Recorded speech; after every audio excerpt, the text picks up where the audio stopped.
గుండె చికిత్స జరిగింటుంది, అది ఉచితంగా ₹1 లేకుండా. సర్జరీ ఆపరేషన్ అయిపోయినాక అతను పని చేయలేని సమయంలో కూడా ఆ నెల కూడా గవర్నమెంట్ ₹5,000 ఇచ్చి నువ్వు కూలికి పోలేవు, పని చేసుకోలేవు అని చెప్పేసి నీ కుటుంబం ఆకలి చావులతో ఉండకూడదని చెప్పి డబ్బులు ఇచ్చిందంటే అది ఒక్క జగన్మోహన్ రెడ్డి వైఎస్ఆర్ కాంగ్రెస్ పార్టీనా కాదా అని ఆలోచించుకోండి. ఏ విధంగా మహిళల్ని కానీ ఏ విధంగా కానీ సమాజంలో ఒక నూతనంగా అందరినీ పైకి తీసుకొని రావాలి అని ఒక ఆలోచన చేసినది ఎవరైనా అంటే అది వైఎస్ఆర్ కాంగ్రెస్ పార్టీ, జగన్మోహన్ రెడ్డి. ఎవరు ఆలోచించారు మన స్కూళ్ళలోనే ఇంత బాగా చేయాలి అని చెప్పేసి? ఈ స్కూళ్ళు ఈ విధంగా డెవలప్ చేయాలని చెప్పేసి ఎవరు ఆలోచించినారు? ఇండ్లు లేని వానికి ఇండ్లు ఇచ్చాలి అని చెప్పేసి ఆలోచన ఎవరు చేస్తారు? ఎన్నో ప్రభుత్వాలు చూసింటాం, వచ్చింటారు, మాయ మాటలు చెప్పింటారు, పోయింటారు. కానీ చెప్పిన మాటకు కట్టుబడి నేను ఏదైతే చెప్పానో అది చేసి తీరాలి అని ఒక ఆలోచన చేసినది ఎవరైనా ఉందంటే అది ఒక్క వైఎస్ఆర్ కాంగ్రెస్ పార్టీ, జగన్మోహన్ రెడ్డి గారు.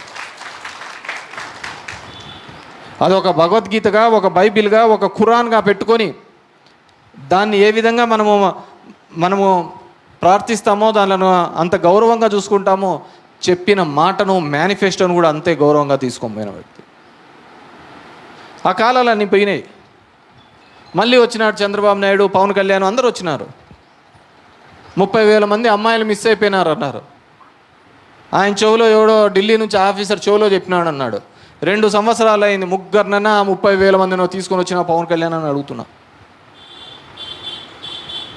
రాజకీయాల కోసం కులాలు, మతాలు ఇన్ని కుంపట్లు పెట్టుకొని బతుకోవడానికి ఎందుకు? అంత రాజకీయాల కోసం ఇన్ని అబద్ధాలు చెప్పి బతకాల? ఈరోజు మీకు కరోనా లాంటి కష్ట సమయంలో కూడా నీ దగ్గరికి రావడానికి నీ అన్న జంకినాడు, నీ తమ్ముడు జంకినాడు, మీ తల్లిదండ్రులు జంకినారు. వాళ్ళు జంకడానికి వేరేదేం లే, గాలి సోకితే చచ్చిపోతారేమోనని భయం. ఆ గాలికి వస్తే చచ్చిపోతారనే భయంలో జగన్మోహన్ రెడ్డి పెట్టిన సచివాలయ వ్యవస్థ, వాలంటీర్ వ్యవస్థ మీ దగ్గరికి వచ్చి మీకు ఏమ్మా సమస్య అని చెప్పేసి మీకు మందులు ఇచ్చి ఆదుకుందా లేదా అని ఆలోచించుకోండి. మనకి ఇవన్నీ ఏం గుర్తుండవు. సాయంత్రం అయితేనే క్వార్టరు, కబాబు, వేరేది ఏమి అవసరం లే అనుకో. నేను ధర్మవరంలో చూస్తున్నా, ప్రతి 4 రోజులు ఒక వ్యక్తి మగ్గానికి ఉరేసుకొని చనిపోతున్న సందర్భం. ప్రతి 4 రోజులకి ఒక వ్యక్తి మగ్గానికి ఊరేసుకొని చచ్చిపోతున్నాడు. మన నేసిన మగ్గంలో ఉన్న చీర అమ్ముడు పోతుంది కానీ లెక్కలు వచ్చేదానికి లేదు. సంవత్సరం అవుతుంది, 2 సంవత్సరాలు అవుతుంది. మగ్గం మీద చీర వచ్చినాడంటే దాన్ని మళ్ళీ మెటీరియల్ ఇవ్వాలంటే అది 2 వారాలు పడుతుందో, 3 వారాలు పడుతుందో, 4 వారాలు పడుతుందో చెప్పడానికి లేదు, చేయడానికి లేదు. ఏమనంటే అంత హ్యాపీస్, అంత సుఖంగా ఉన్నాం, అంత హ్యాపీస్గా ఉన్నారు, మీరు బాధపడుతున్నారు ప్రతిపక్షం వాళ్ళు అని చెప్పేసి. మీరు బాధపడుతున్నారు ప్రతిపక్షం వాళ్ళు అని అంటారు. ఏం చెప్పాలి దానిలోకి?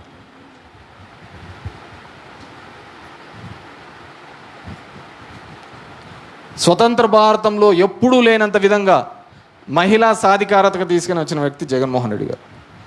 ఇచ్చే రాజ్యాంగబద్ధమైన పదవుల్లో కావచ్చు, పార్టీ పదవుల్లో కావచ్చు, ఇవన్నిట్లో కూడా మహిళలకు అత్యంత ప్రాధాన్యత ఇవ్వాలి ఇవ్వాలి ఇవ్వాలి అని తప్పించినాడు.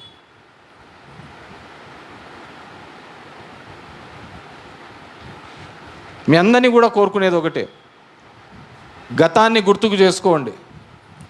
చంద్రబాబు మనల్ని ఏ విధంగా మోసం చేశాడో అని చెప్పేసి మాట్లాడుకోవాల్సిన అవసరం, ఆవశ్యకత ఉంది. దగ్గర 10,000 సంఘాలు ఉండేది ఈ ధర్మవరంలో. ఏమైనాయి అన్నీ? ఇప్పుడు 50% పైగా అన్నీ డిఫాల్ట్ అయిపోయినాయా లేవా? అన్నీ కొలాప్స్ అయిపోయినాయి.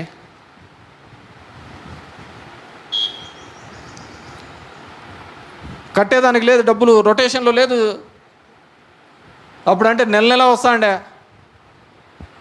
అప్పుడు ఎవరైనా వచ్చి నెలకు సీటీ లెక్కనో ఇంకో లెక్కనో అడిగితే ఎవరైనా 10వ తేదీ జగన్ రెడ్డి వత్తుతాడమ్మా, 11వ తేదీ వచ్చి లెక్క తీసుకోబో అని చెప్పేవాళ్ళు. అవునా కదా తల్లి?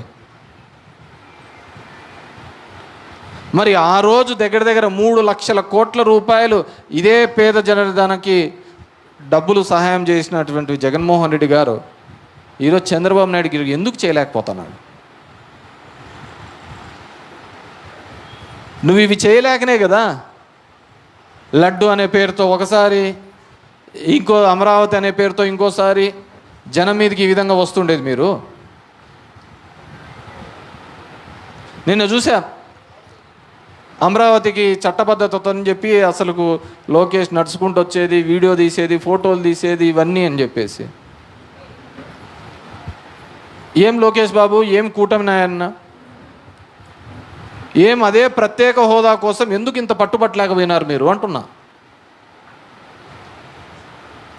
ఎందుకు చట్టబద్ధత కోసం మీరు అంత పాకులాడుతున్న వాళ్ళు రాయలసీమ ఉత్తరాంధ్ర ప్రాంతంలో రావాల్సిన నిధులు రాకపోతే ఎందుకు మీరు అడగలేకపోతున్నారు?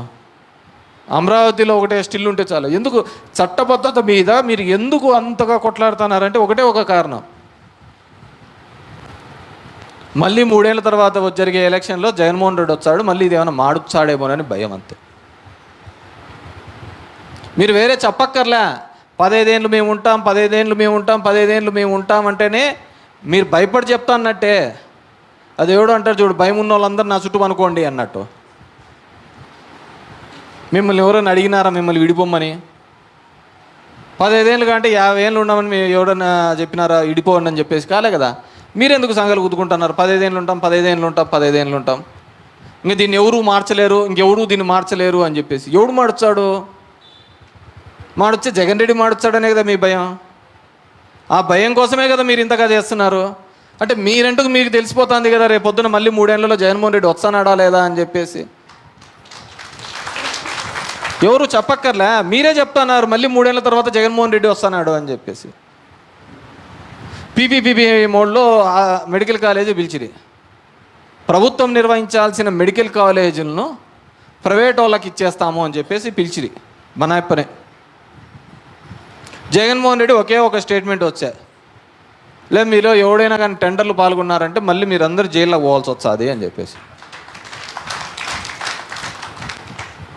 ఒక్కడనే టెండర్లు వేసినారా అంటే దాని అర్థమైంది 3 ఏళ్లలో మళ్ళీ ఎవరు వస్తున్నారు, జగన్ రెడ్డి వస్తున్నాడు అని. వేరేది ఏం అవసరం లే. వర్షం పడుతుంది వస్తుంది అంటే దానికి ప్రకృతి చెప్తుంది అనమాట. చుట్టూ మోడాలు రావడము, ఇవన్నీ ఉండడము, ఉక్కబోత కలపడం అంటే మనకు సాయంత్రానికి వచ్చం పడుతుంది పా అంటాం. అవునా లేదా? ఇది కూడా అంతే. నువ్వు అమరావతి చట్టబద్ధత కోసం, అమరావతి దీనిల కోసం నువ్వు ఎంత అత్యుత్సాహం కనపడుస్తున్నావు, మార్చకూడదు అని కనపడచ్చే కొద్దీ దాని అర్థం ఏంటంటే నెక్స్ట్ జగన్ వస్తున్నాడు దానికోసం మనము అని పెట్టుబడి పెట్టేవాళ్ళ నా కోసం భరోసా ఇవ్వడం కోసం. మీరే అంటున్నారు, వచ్చిన వాళ్ళందరూ మిమ్మల్ని అడుగుతున్నారు నెక్స్ట్ ఆయప్ప రాడు కదా అని, నెక్స్ట్ ఆయప్ప రాడు కదా అని. ఆయప్ప రాడు కదా అని అడుగుతున్నారంటే మీ మీద నమ్మకం లేకనే కదా. మీరు వస్తారు, మీరు ఉంటారు అని నమ్మకం లేదు. దానికే ఆయప్ప రాడు కదా అంటున్నారు. నిన్న రాసినాడు ఆంధ్రజ్యోతి కథనం. జగన్మోహన్ రెడ్డి గారు చెప్పారు, ఈ రాష్ట్రానికి అమరావతి అనేది ఒక చాలా బర్డన్ అయిపోతుంది, ఆర్థికంగా చాలా ఇబ్బంది పడవలసిన పరిస్థితి వస్తుంది. 2 లక్షల కోట్ల రూపాయలు అక్కడే ఖర్చు పెడితే రాష్ట్రానికి ఉన్న ఆదాయం ఎంత, వనరులు ఎంత? నీకు 100 రూపాయలు వస్తుంది అనుకో, 10,000 రూపాయలు ఖర్చులు పెట్టుకున్నావు అంటే ఎప్పటికైతే అది చెప్పు, అది తెల్లారుతుందా? సంసారం అయ్యేదా పెట్టేదా? ఆల్రెడీ ఎస్టాబ్లిష్ అయిన సిటీ పెట్టండి అని చెప్పి గతంలో 3 రాజధానుల అంశం తీసుకున్నాం. ప్రాంతీయ విద్వేషాలు ఉండకూడదు అని చెప్పేసి వైజాగ్, అమరావతి, కర్నూలు అని. మీకు దాని మీద నచ్చదు, అది మీకు ఇష్టం లేదు, ఆ ప్రాంత ప్రజలకు ఇష్టం లేదు, లేకుంటే కూటమికి వైజాగ్ చేయడం ఇష్టం లేదు, కర్నూలు చేయడం ఇష్టం లేదు అని మీరు అనుకుంటే ప్లాన్ బి కింద ఇదన్నా ఆలోచించండి అయ్యా. అట్లా మచిలీపట్నం ద్వారా పోర్ట్ వస్తుంది, అక్కడ విజయవాడ పెద్ద నగరం ఉంది, అదేవిధంగా గుంటూరు పెద్ద నగరం ఉంది. ఈ 3 నగరాలను కలిపితే ఒక పెద్ద సిటీ అవుతుంది. దీనికి మీరు మంచిగా ఉంటుంది, డెవలప్ అవుతుంది. 2 లక్షల కోట్ల అవసరంలో 20,000 కోట్లతో ఈ ప్రాంతం అంతా అభివృద్ధి జరుగుతుంది ఈ రాష్ట్రానికి అంతా అని చెప్తే ఏం మాట్లాడినారు? దాన్ని ఏదేదో పెద్దగా చూపించిరి. జగన్మోహన్ రెడ్డి ఎట్లా చెప్తే అట్లా మాట్లాడే దానిలకు భార్యను చెల్లెలే అని చూపించి పెళ్లి చేసుకోమన్నా చేయమన్నా చేస్తారు ఈ వైఎస్ఆర్సీపీ వాళ్ళు అని చెప్పేసి ఒక పత్రిక నడుపుతూ అంతటి రాతలు రాయడానికి మీకైనా ఒక్క కామన్ సెన్స్ ఏమైనా పనిచేసిందా అని అడుగుతున్నా. దాన్ని సమర్థించుకుంటూ చంద్రబాబు నాయుడు, లోకేష్, పవన్ కళ్యాణ్ అందరూ పెట్టరు ట్వీట్ ఏబిఎన్ రాధాకృష్ణ మీద. ఇదే పవన్ కళ్యాణ్ కాదా మాట్లాడినేది? మా అమ్మని తిట్టారు, మా కుటుంబ సభ్యుల్ని తిట్టారు, ఇదే ఏబిఎన్ ఛానల్ని, ఇదే ఆంధ్రజ్యోతిని, ఇదే టీవీ5ని బాయ్కాట్ చేయమని చెప్పినది ఇదే పవన్ కళ్యాణ్ కాదా అని చెప్పేసి అడుగుతున్నాను. అంటే నీ వరకు ఒకటి వస్తే ఇంకో వరకు వాళ్ళ దగ్గరికి వస్తే ఒకటే అని చెప్పి, ఇంకో మహిళల మీద మాట్లాడితే ఒకటే అని చెప్పేసి. హైదరాబాద్ డెవలప్ అయిందంటే కేవలం ఒక జూబ్లీ హిల్స్, బంజారా హిల్స్ వల్ల డెవలప్ కాలేదమ్మా. అక్కడున్న బిహెచ్ఏల్ ఉంది, అక్కడున్న ఈసీఐఎల్ ఉంది, అక్కడున్న బాలానగర్ ఉంది, అక్కడున్న జీడిమెట్ల ఉంది. ఇలాంటివన్నీ ఉండడంతో ఆ హైదరాబాద్కు రెవెన్యూ రావడం జరుగుతుంది, డబ్బులు ఆదాయ వనరులు రావటం జరుగుతుంది. అది వదిలేసి జగన్మోహన్ రెడ్డి మీద, వైఎస్ఆర్ కాంగ్రెస్ శ్రేణుల మీద అసభ్య పదజాలంతో మాట్లాడినాడు. 3 రాజధానాలు చెప్పినప్పుడు కూడా ఎప్పుడు ఇంత ఆందోళన చెందలే వాళ్ళు, అంత ఉలిక్కి పడలే. ఈ 3 చెప్పినప్పుడే ఉలిక్కి పడుతున్నారు. ఉలిక్కి పడుతున్నారు అని అంటే అర్థం అమరావతిలో ఏదో కుంభకోణం జరుగుతోంది. ఆ కుంభకోణానికి వ్యతిరేకంగా ఇంకొకటి జగన్మోహన్ రెడ్డి గారు ఇక్కడ ఒక ప్రతిపాదించినారు. అది ఎస్టాబ్లిష్ అయితే మళ్ళీ మీ అమరావతికి పుట్టగతులు లేకుండా పోతాయనేది మీ భయం. అమరావతిని ఎవరు అన్యాయం చేయక్కర్లే, ఎవరు ఇబ్బంది పెట్టక్కర్లే. ఈరోజు చెప్తున్నా, రాసి పెట్టుకోండి. అమరావతిని ఏదైనా ఇబ్బంది పెట్టాలనుకుంటే అది ఒక ప్రకృతే ఇబ్బంది పెడుతుంది. ఆ ప్రకృతినే దానికి ఒక కాలమంలో కలిపేస్తుంది. ఎందుకంటే ఆడ కొండవీడు వాకు నీళ్ళు వచ్చినాయనుకో, వర్షం పడిందనుకో, పొంగిందనుకో, మొత్తం అంత అమరావతి అంతా మునిగిపోతుంది. ఇప్పుడు దగ్గర 2,500 కోట్ల రూపాయలతో లిఫ్ట్ నీళ్లు కొట్టడానికి పంపులు పెట్టినారు. 2,500 కోట్లు, దానికి వేరేది ఏమవసరం లే. ప్రకృతే ఆ నగరాన్ని కాలగర్భంలోకి కలిపేస్తుంది. శివరామకృష్ణన్ కమిటీ అదే రాసింది, ఇక్కడ పెట్టద్దండి రాజధాని, ఇక్కడ మంచిగా పంటలు పండించే ప్రాంతం ఈ ప్రాంతము, ఇక్కడ పెట్టద్దండి, ఇక్కడ పెడితే ఇబ్బంది పడతారు అని చెప్పేసి శివరామకృష్ణన్ కమిటీ రాసినాడు. మన శివరామకృష్ణన్ కమిటీ క్యాన్సర్తో వచ్చిన అతను పాపం రాస్తే టెక్నికల్గా ఊరూరు తిరిగి ఇక్కడ ఏమేం కావాలని అవన్నీ ఎక్కడా చెప్పలే. ఇతను నారాయణ కమిటీ చేసినాడు. కాబట్టి మనమందరం కూడా, మహిళలందరూ కూడా ఈ కూటమి చేసిన అన్యాయాన్ని, ఏ విధంగా మనకు, మన పిల్లలకి భవిష్యత్తు లేకుండా చేసిన వీటికి ఖచ్చితంగా రాబోయే ఎలక్షన్లలో కావచ్చు, అది మున్సిపాలిటీ ఎలక్షన్లు, పంచాయతీ ఎలక్షన్లు, ఏ ఎలక్షన్లలో అయినా సరే ఖచ్చితంగా గుణపాఠం చెప్పాల్సిన అవసరం ఉంది. ఇంతకుమించి మనకేం చేసేది ఏంది లేదు. వాళ్ళు ఇంకా అది చేస్తాం ఇవి చేసిన ఆశ తప్ప వేరేది ఏంది లేదు. ఆ ఆశకు పోయినామంటే మనకి ఏందే కానీ మిగలదు.